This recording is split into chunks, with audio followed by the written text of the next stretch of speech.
All right, it's official. It is. So first off, thanks again for being willing to do the interview. I'm really looking forward to this. My pleasure. Me too. Thank you, David. Yeah. So how about if we do this? If you could just say a few words about what you're doing right now in this chapter, and then if we can back up to your journey, your career journey to get here.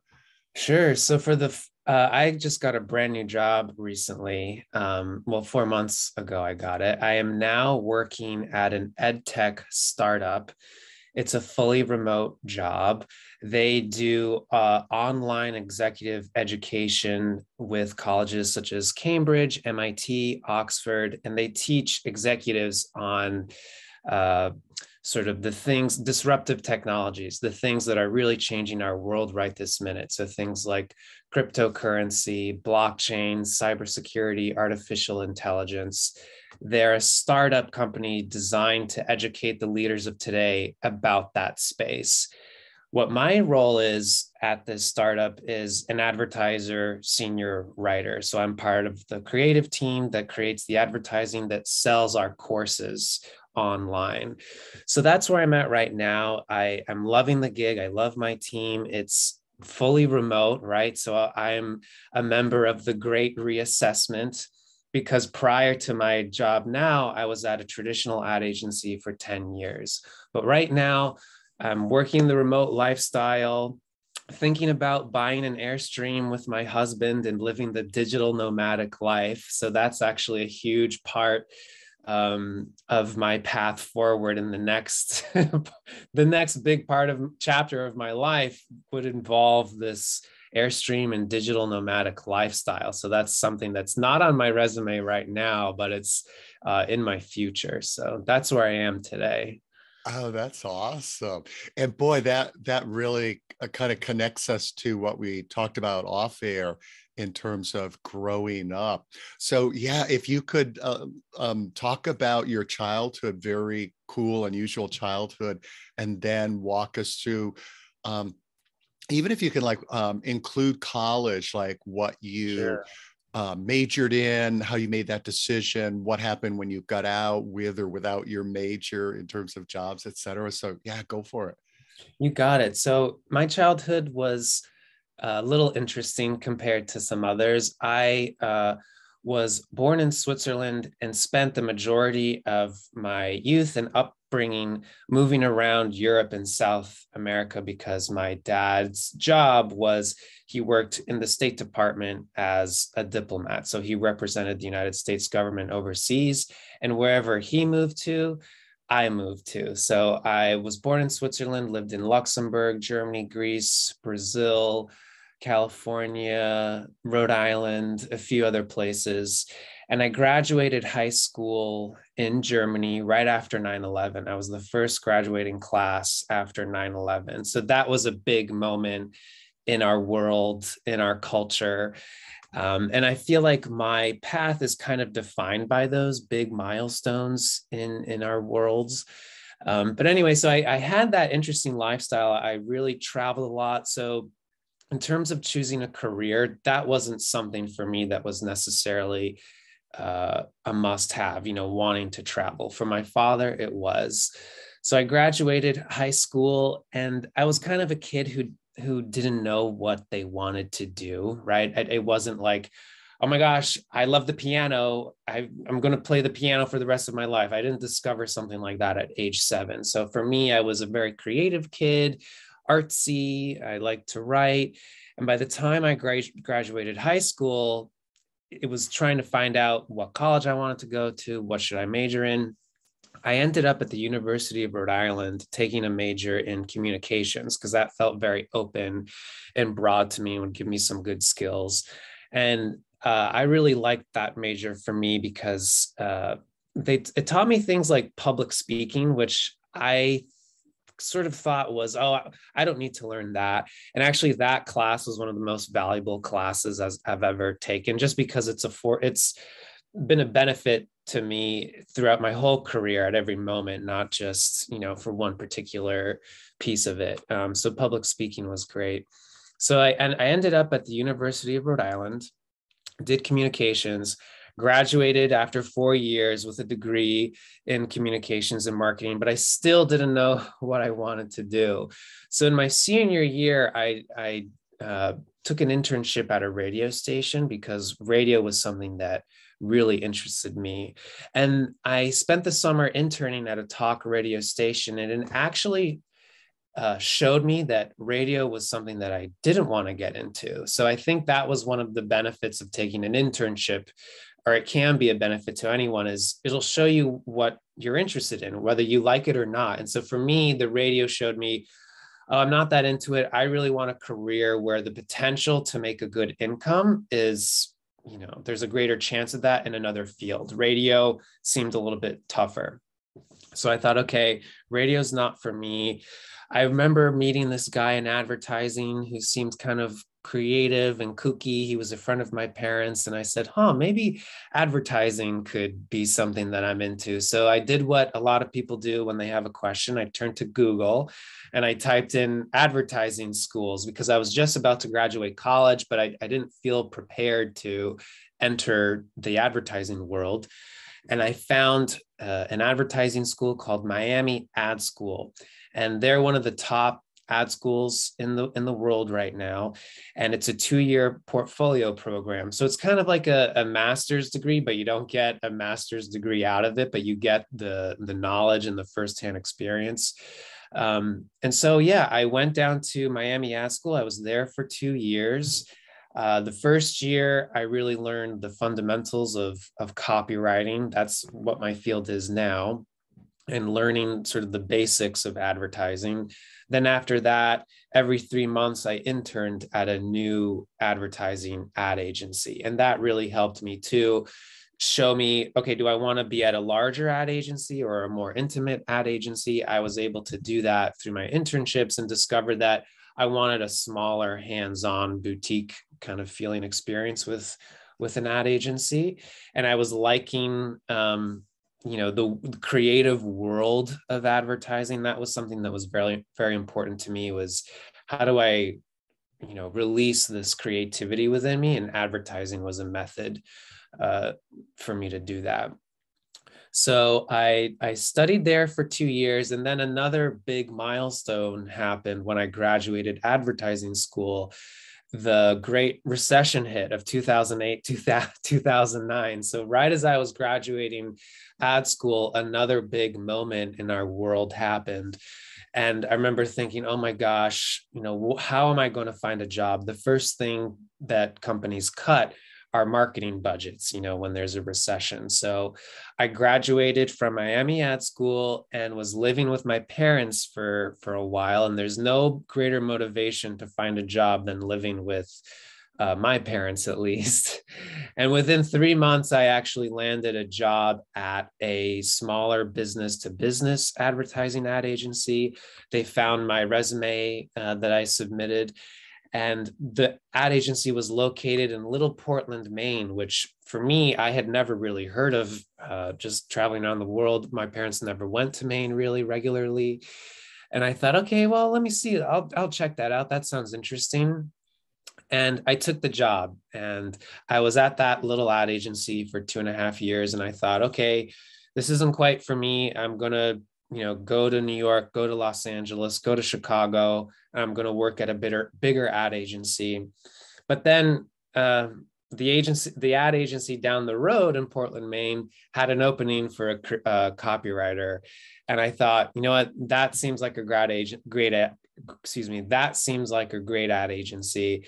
They did tons of great work for national clients and domestically and internationally. So when the opportunity arose that I could stay in Portland, Maine and work on advertising on a national scale, that really appealed to me because there's not too many like that. And I was at the VIA ad agency for over 10 years, which is highly unusual in advertising to be at one place for that long. Typically, people bounce around every few years to different ad agencies, but I had a really good thing going there. I really loved my team. I loved the people I worked with. I loved the work. I loved where we were living.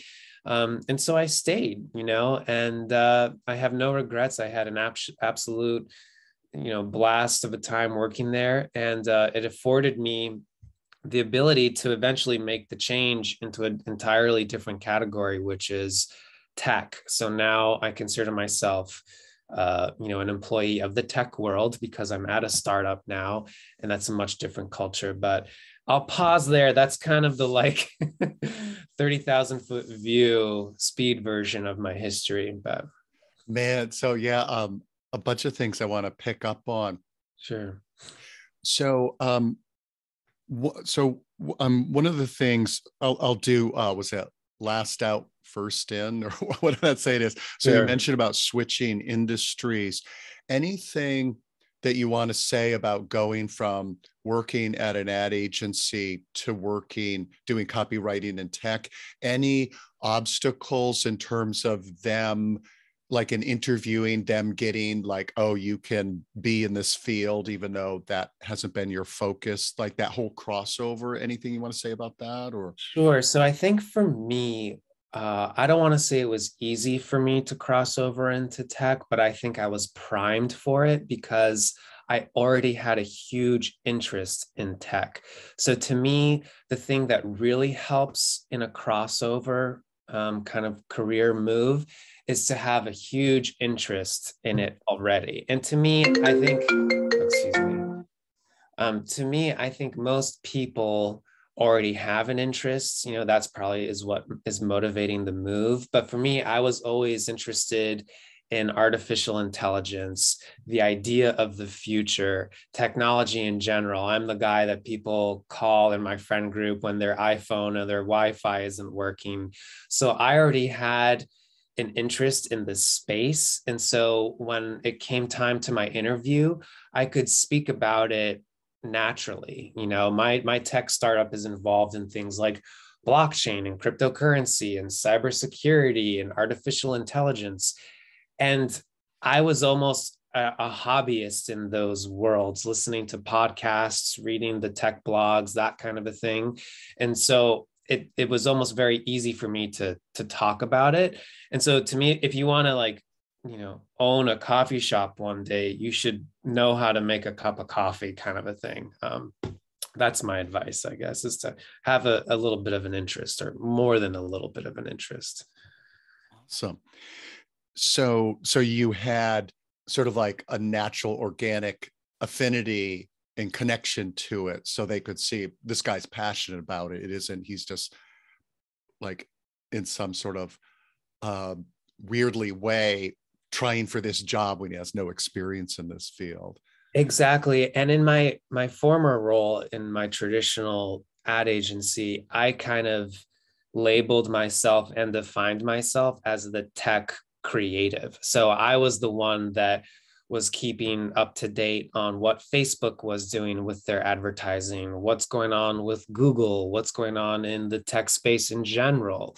I was kind of that go-to guy in my last role, and that's how I positioned myself to my tech startup, was that I'm already doing this for my ad agency. I can do it for you guys. So to me, if you can find that, almost the triangulation between where you are, what you want to be, and where you are right now, I guess. I don't know. I'm not sure if that's accurate, but yeah, it helped to sort of be a mini expert already. So Neat. It also sounds like you, whether, well, it sounds like it was intentional. As I think about, you sort of intentionally were clear about cultivating a brand, like what makes you you and unique. mm-hmm. Yeah, and I mean, for me, that's one way to look at it. For me, it was just, what am I interested in? What do I care about? What do I value? And for me, it was technology. I just liked technology, so I learned more of it. I would give presentations to my creative team at my ad agency about here's how to make an ad in Snapchat, like when Snapchat was literally just on the horizon. And I'm probably dating myself a little bit, same thing with TikTok. I was the guy, it's like, oh, have you heard about this platform and how, this is now where the music charts are taking place, is on TikTok, no longer, online or MTV. Yeah, sorry, what was the question? I was just Oh no, this is all good stuff. Okay. As you see, I'm taking notes here. Yeah. About sort of intentionally branding yourself. Yeah, sorry. So right. So I just was doing what I loved. And then to me, like the opportunity sort of fell on my lap. And to me, you have to be primed for an opportunity, right? So work hard at something. And then, as my husband always says, you won't know what you want to do until it's in front of you.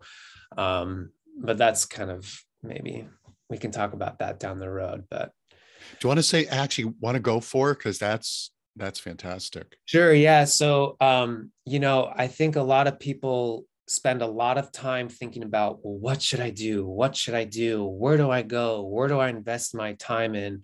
Instead of just actually investing your time in something and picking something and going for it, there's a lot of, and I'm guilty of it myself, hand wringing. What's the best move for me? The reality is there is no best move. The best move is to just move, period. And so for me, that meant building up a repertoire in technology and finding an interest in it. And silly things like listening to a podcast. That doesn't necessarily mean like you have to take an online course in the subject, although that could help, but just having an interest in it, so that by the time that I was thinking about making a move at my ad agency, I was like, okay, well, what can I do if I want to make a move? What's the first thing I should do? Well, I should dust off my resume, and I should dust off my LinkedIn, and I should have a portfolio site. So those tangible things that I could affect now, I did. So I worked on all those three things so that I was then priming myself for eventually looking for a job. And wouldn't you know it, that I didn't have to go and look for a job. I got a phone call instead. I got a LinkedIn message from a former coworker who said, hey, you've been at your ad agency for a while. Have you thought about doing something else? And I said, funny you should say that. I have been thinking about doing something else. And he just happened to be in technology, and we just clicked and hit it off. And so all those things sort of it paid off in my phone call to him, because he could tell, oh, wow, this guy's really interested in technology. We need a copywriter who's actually interested in technology. He seems like the guy. So it was kind of a perfect fit. But what my husband said is that you won't know what you want to decide until it's in front of you. And so for me, I was thinking, well, how do I get into technology? Does that mean Instagram or Facebook or a job at Google? Like, how do I get into that? And instead of just spinning my wheels, I worked on building my website, dusting off my LinkedIn, and building, a stronger resume, so that boom, when a phone call happened, I just sort of passed the baton over to this guy. And then I had in front of me, do I want to stay at my current job that's, very stable, predictable? I know a lot about it. I was there for 10 and a half years. Or do I want to take this leap of faith with a startup company, not know what the future holds, but the salary is a little bit better. It's fully remote. So I had these two things, these two opportunities in front of me. And only then was I able to really accurately make a decision, right? Because I had two things I had to choose. And that's when it became, I don't want to say easy, but it became clear what I wanted to do, because all my experience, all my past, all my history added up to what I value. And that really helped inform my decision. And so to me, like that, to me, as I'm getting older, that's the biggest question that I ask myself personally and professionally is, what do I value? And early on in my career, it was, working at a hot little shop and trying to make them great. Now, what I value in my career is flexibility and autonomy. So having a remote job where I can do my job from anywhere on my own time, pretty much, that's really what I value, as opposed to something a little more traditional. So, and values change as people do. So don't expect them to stay the same your whole life. Yeah. So. And that's a great example of, sometimes I hear people talking about like regretting a career choice they made, like, oh, now I realize I don't enjoy being an X. And it's like, Yeah. as you said, your values change. Like, that was great for you then, Yeah. and the fact that it's not great for you now, that's not a mistake. It's just like you've evolved. I'm curious, with anything else you want to say about the your decision making and how you made that, in terms of, do I stay at this cool, stable job, or do I take this leap of faith? How much of it was rational? How much of it was like emotional gut sense, or what? Sure. Yeah, no, that's a great question. And I think, I do a few things. So I did actually draw a pro and con list of staying at my former job, or, taking this new one. What are the pros and cons of each? And I laid them out. And I'm pretty sure the pros outweighed the cons of heading to this new job. But what I tell most people, especially people with a few years under their belt, but even young people who are fresh out of school, is to trust their gut. And the reason I say that is because your gut is basically you. It's all your experiences and your knowledge and your expertise and your learnings boiled down into this little thing that I think it's not labeled correctly. Like we just call it the gut, but to me, that's your everything. That's you. And so what does your gut say? And I've learned to sort of trust my gut over time, because it hasn't led me astray too many times. Yeah, so to me, it's just trust your instincts. And I know when you're young and you're just starting out your career, you can say, but I don't have any, but that's how you build them, is to start making decisions and to go for it. And I think, as a millennial who went through 9/11, the financial crisis, and a pandemic, I think a big theme for me that I'm finding, again, personally and professionally, is that you don't know what's going to happen tomorrow. And so what's the life that you want to live right now, and try and make that happen? So if you want to see the world, go for it. If you want to build a dream home, and raise the children with the white picket fence, like, build toward that, because we just don't know what's going to happen. That to me is just what I've learned the most, especially since over the past 2 years. So Yeah. that's how I have a list, I have a pro con, and then I trust my gut, Yeah, definitely. As far as the last couple of years, time for reassessment for just about all of us. Yeah. Man, you described the gut in maybe the best way I've ever heard, in terms of like the sum total of your experiences. Yeah. I love that. Thanks. Yeah, and it's something that I keep going back to again and again and again, because to me, the sooner you can develop it, the better, because that's basically who you are, and everyone says to follow your dreams, but like, I don't know what that really means. And dreams can be this thing that might not always be the best idea for you, necessarily. But yeah, trust in your gut, because that's you. So thanks for saying that. Yeah. Just one quick thing I want to share related to that is, actually, it's from a famous copywriter, this saying. I don't know if you ever heard of Gary Halbert. He was Mm, kind of this absolute wild man in the copywriting field. Um, and one of the things he would say is, movement beats meditation. amen. I love Yeah. that. Yeah, Isn't that great? that's totally great. Yeah, I know a lot of people who are like that, and I'm a victim of it myself, but Yeah, I love that. Movement beats meditation. Yeah. Although meditating is great. And But I try to do that too, but I get what he's trying to say.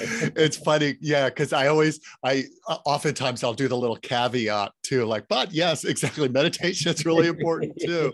um yeah. um I'd actually love to go back, and it relates to the listening to your gut. Mhm. um do I stay, do I leave, what are you called to do? I'm curious if you could say a little more about your realizing the field of radio wasn't your thing. Mhm. Anything you want to say about how, like, what you were paying attention to help you realize, like, yeah, this is really not for me? Sure. So I'll give you a little background on my love of radio and that I really did consider it as a career. So, and it's not just something I sort of say flippantly. So radio was always important to me. And I want to credit my grandfather who would listen to talk radio when he would fall to sleep. And I have vivid memories of walking by his room at night, and I'd hear the little, murmur of the talk radio in Boston going, and he would be asleep. And I don't know, I just had fond memories of it. I was a huge fan of Howard Stern in college, actually, right? The original shock jock, and he would really make me laugh. And at that time, he was still on FM radio, so you could still catch him in your car. And I just found him fascinating, extremely entertaining, and thought, wow, I would love to be a radio personality. I also loved politics. My parents are kind of involved politically and in government. So that was always a passion for me. And talk radio in terms of the political world is, a popular topic. And so radio was a big interest of mine. And so in college, I applied to be an intern at one of the talk radio shows there in town.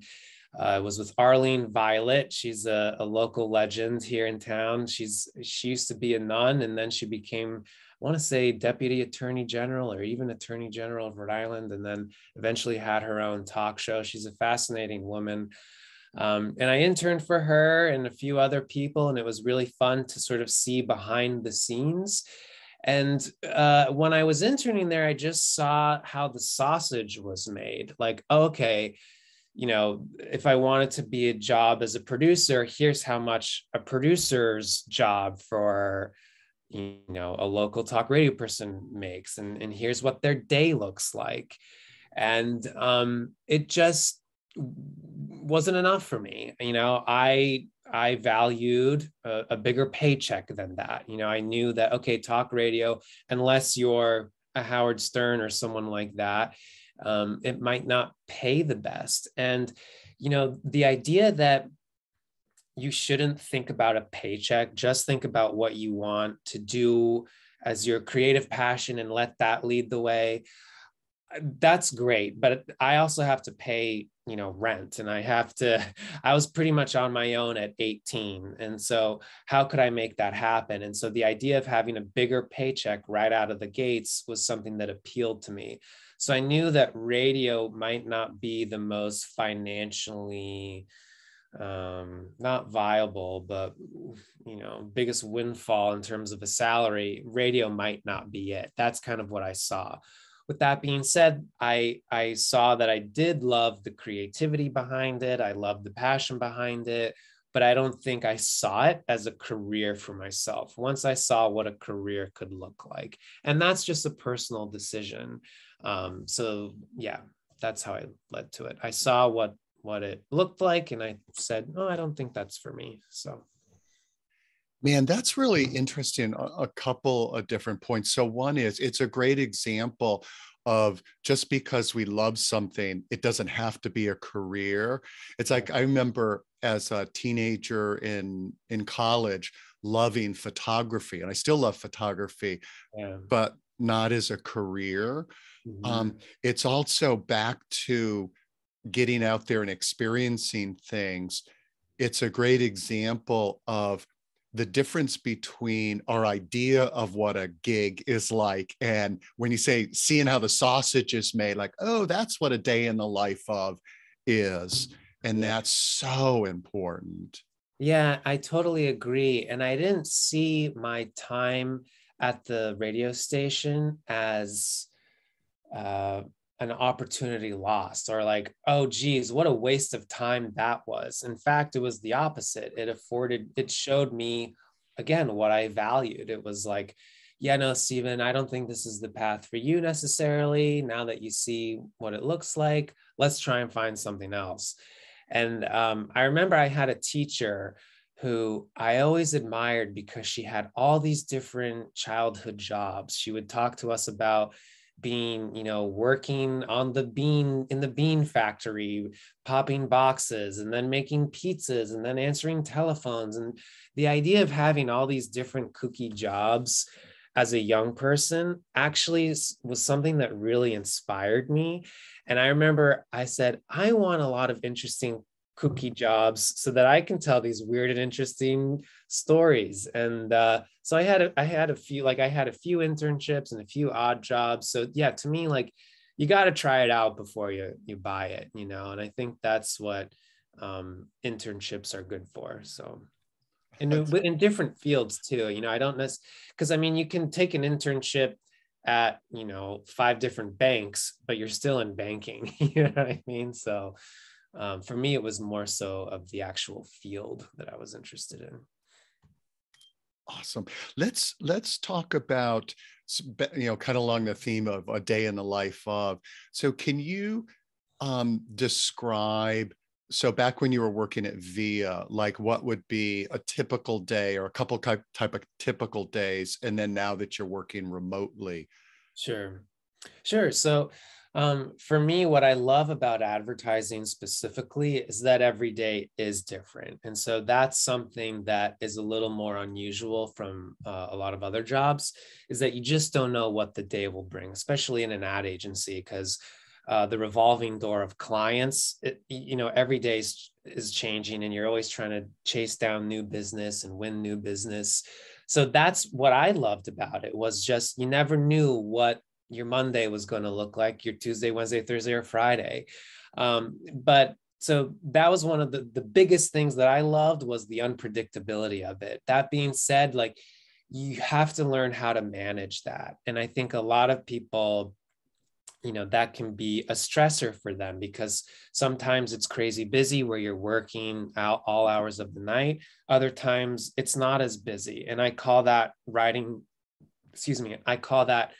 the roller coaster. So how can you live with the ups and downs of agency life or advertising life and sort of keep an even keel?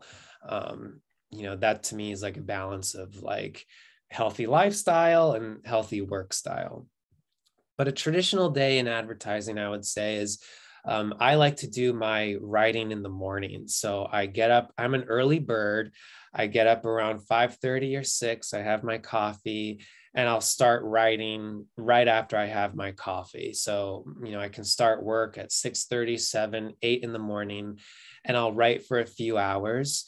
I'll have my morning meetings.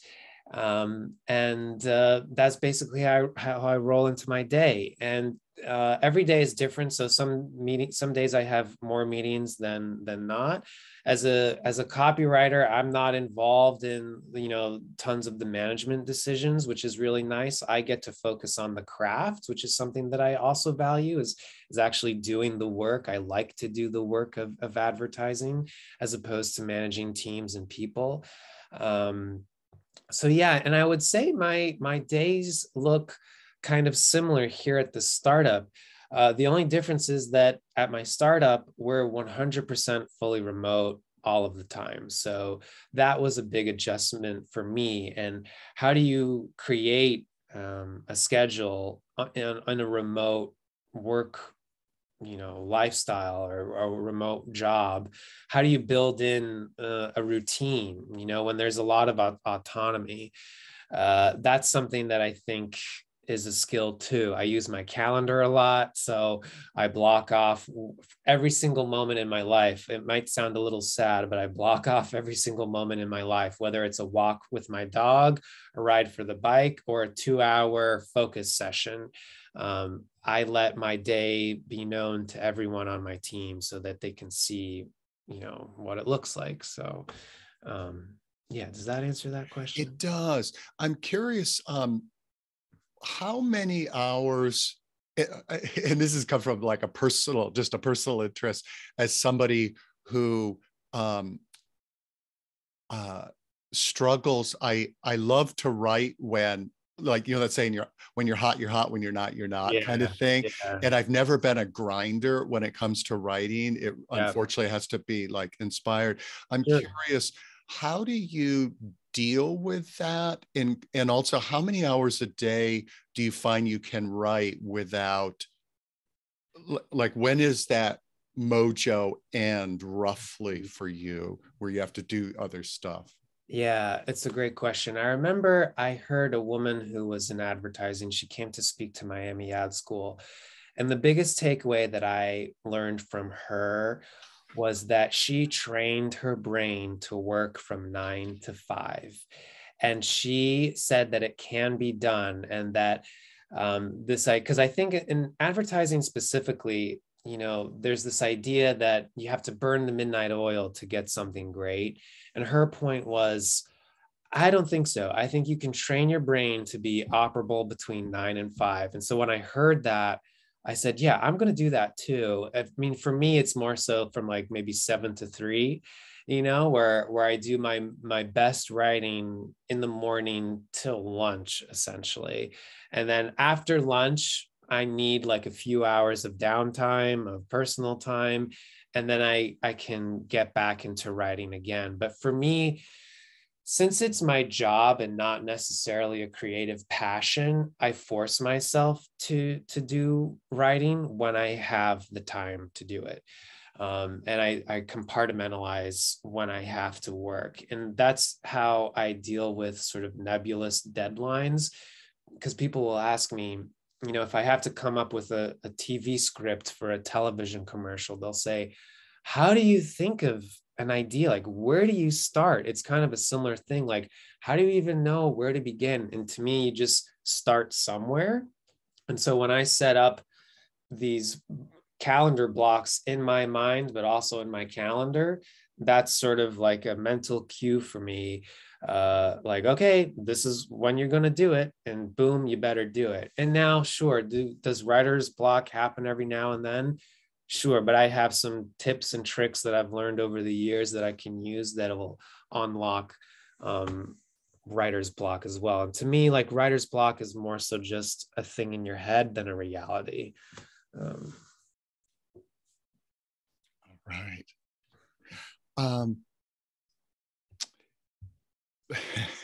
Besides being a great writer, what other skills or qualities should somebody have if they wanted to go into the world of copywriting? Another great question, and this is something actually that I've learned in my new job a lot as a tech startup who we're trying to go after entrepreneurs and business leaders. And what I've learned in the field of emerging technologies, what the biggest skills are soft skills. So things like listening, empathy, leadership, like the skills that you can't necessarily quote unquote teach, I think are some of the most valuable, because frankly, I don't want to say anyone can learn to do any job, but it's almost true. Like, you can learn to be a copywriter if you practice enough and work hard enough at it, and write the lines and write the scripts and write the taglines, all that jazz. You can get good at that if you put in the time and effort, as opposed to something like leadership or communication skills that's a little harder to teach. I still think those are very more valuable, and they'll serve you in any career for the length of your life, and also translate to your personal life too, not just professional. And how you learn those, I think, is just by doing. And there are some great online courses that we have, though, available that can teach some more soft skills. But I think with the advancement, especially with artificial intelligence, those are the things that machines can't learn just yet, are the soft skills. And that's something I think too that a lot of people aren't thinking about. Maybe young people are, but the idea that AI can take most jobs away from us over time, right? I think maybe not tomorrow, maybe not 5 years from now, but right now there are already several artificial intelligent writing programs that people could buy and they could use on their own instead of hiring someone like me. But so how can you position yourself? How can you ready yourself to survive that disruption? One of the ways is having a great deal of soft skills, like I said. So yeah, it's kind of, it's on the horizon, it's happening, but I think if you can prepare yourself for it, that's great. And one of the things in terms of, I'm kind of going off on a rant here, I know, but in terms of artificial intelligence, I encourage people not to see it as a threat and to think of it more as a tool. And one of the phrases that I've learned recently is the idea of extended intelligence and not artificial intelligence. And what that means is using AI as a tool to help you in your job today. So how could I use a writing program that uses AI as a tool for my own writing? And one of the ways is like, if I'm stuck on a writer's block, I'll plug into Google, something, and boom, I'll get something that might unlock my thinking. So yeah, it's a long-winded answer to a not long question, but I would like to kind of dive in more though. What can you share any of your experiences that informs your perspective on the quote soft skills as being so mission critical? mm-hmm. I think because I experience you as like a great storyteller. And so I would love for people to hear more, because certainly like in my field, I definitely believe that. And other people that I respect talk about that. I'd love to hear you say like why you believe that. Sure. So I think for me, with regards to advertising specifically, I think advertising is about selling someone something, right? An idea, a belief, a story. And to me, that happens in the boardroom too, when you're trying to sell your idea, so you can have your creative team write all these amazing ads and create this amazing brand journey, and it can look like $1,000,000 and it can be really great, but then you have to sell it to the potential client in the boardroom. And that's when the soft skills come up to play, is when you're in the same room or when you're on a Zoom call, knowing the difference, knowing how to handle Zoom versus in person. So to me, that's where I saw really soft skills come into play. And it's basically communicating, so for me, I'd like to think that I'm really good in front of the client. I'm really good at the front of a room trying to, share my point of view on this story. That's where I saw the soft skills really just, again, I keep repeating myself, but come into play is moments like that, decisive moments in your career. Because I think too, advocating for yourself is a soft skill, and learning how to do that. That's one of the things I don't think, colleges or schools teaches young people, is how to advocate for yourself and how to sell yourself. And, I led the internship program a few times at my former ad agency. And that's one of the things that I would encourage young people to do, is how can you think of ways to advocate for yourself and sell yourself? Because really, no one else is going to do it but you. And I think a lot of people are uncomfortable about doing that, about promoting themselves to their boss, or to a potential employer. And the sooner you can learn how to do that, the better for your career. So those things like leadership, communication, listening, those all play a huge role in, the advancement of you. Yeah, and actually, I love that you mentioned the internship, because I'm curious if you can hearken back to whether it was internships or new grad. Um, so one of the things in doing some research on what are the challenges for new grads in the work world, I came across an interesting article about the challenge of dealing with people that are very different from you and people you experience as difficult. And the person was saying, in college, you could just avoid that professor or not hang out with that person. But now at the workplace, you get to work with people that you wouldn't choose to hang out with. I'm curious, can you remember back in the day, like how you navigated that or learned those skills? Yeah, you mean in terms of like, are you talking about just with working with people who might be difficult, or what was the broader question? Yeah, Sorry. both. Well, actually, no, that is the main question. People that you find difficult, how did you learn to be adaptable to not have that become either a major source of stress or find yourself reacting in unproductive ways that don't help you, in your career? Yeah, and I think that's one of the things that I'm still trying to learn, and that's a big source of just thinking, and stress and energy comes from dealing with different personalities. And I read somewhere too, actually, that the number one sort of impact or thing that impacts a person's happiness at work isn't their salary. It's not the people their direct coworkers. It's their relationship with their manager.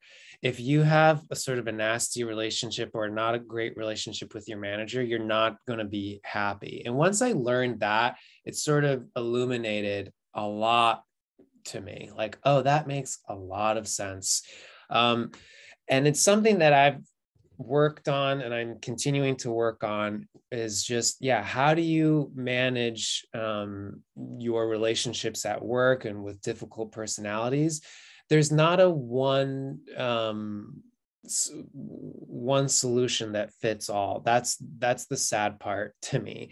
But to me, one of the things is that you have to evaluate is, what can you, sorry, let me back up here. One of the things, the biggest pieces of advice that I tell people when they're dealing with someone difficult is, what can you affect in your world right now?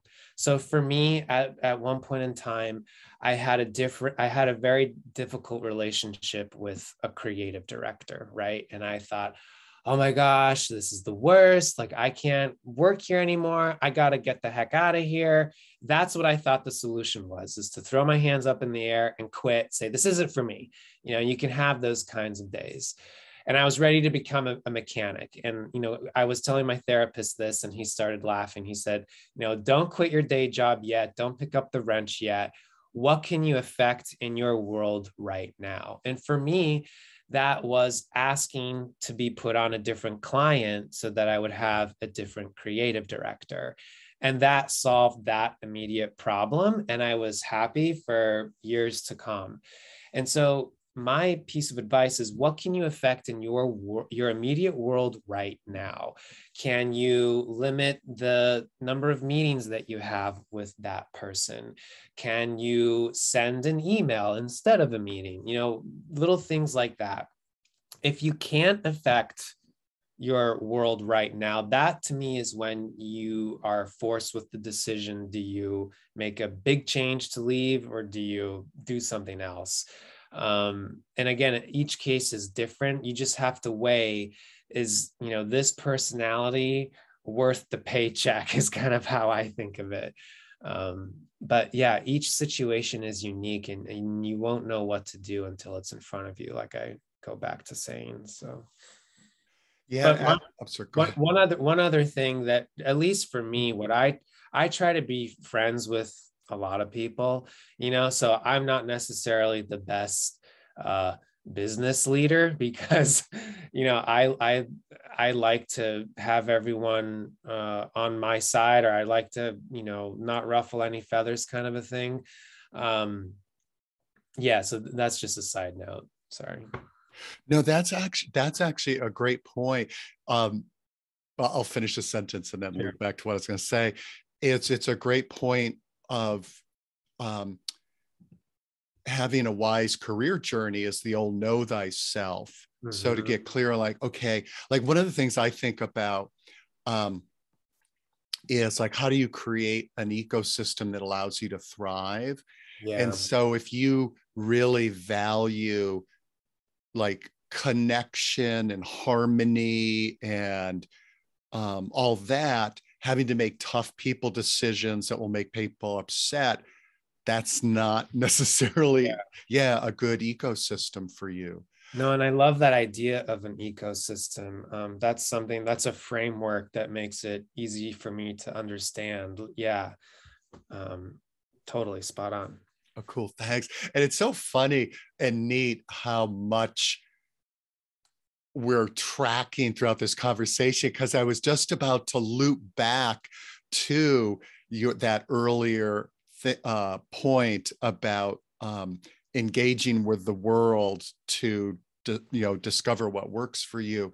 Yeah. So in sort of closing, um, that such a important point. Are there any other like thoughts, takeaways, epiphanies as you were talking Mhm. that you want to share? So especially, it could be anybody at any age thinking about career change or next steps, Mhm. and or especially somebody newly out of college. Yeah.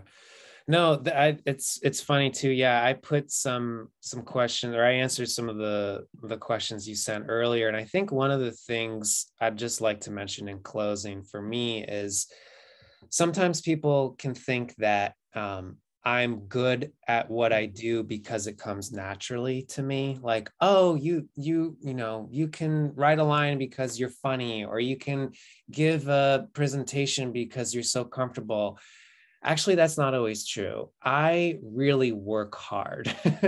And that to me is a big, not so much secret, but it's the underpinning to almost everything that I was talking about, is that you can have the best soft leadership skills, but if you don't work hard at your job, like, you won't get very far. So for me, you have to put in the time, you have to put in the hours. And as a young person starting out, I remember thinking, I just want to leapfrog that, and just get to the big bucks right away. And what I found is that by putting in the work, that's what really paid off for me, is that throughout my career, to get one headline, I write 100, to get one good speech, with 500 words, I have to write 3,000 words, and edit my way down. So to get where you want to go, you still have to work hard. So that's kind of my closing thought, if it's a good one. It's a fantastic one. I love that. Thank Yeah, and I you. think because I understand some young people wanting to just like get to the moon right away, but there's a few things you have to do first. So I love it. So in a moment, I'm going to stop the recording. So just so you sure. know, I'm not going to disappear. But I just want to thank you. Thank you for an amazing interview, conversation. Oh, it was It's my been pleasure, David. wonderful. Thank you so much. I'm so flattered that you reached out to me. And, this is actually something that I really care about, is helping people, and especially young people early on in their careers, with advice. And so I'm more than happy to be a resource for you in any way. And hopefully we can stay connected, and maybe even meet in person one of these days and get some real coffee. And I that would love be it. neat. Absolutely. So thank you. So I'm just going to pause for a second and we'll Great. continue. Thank you.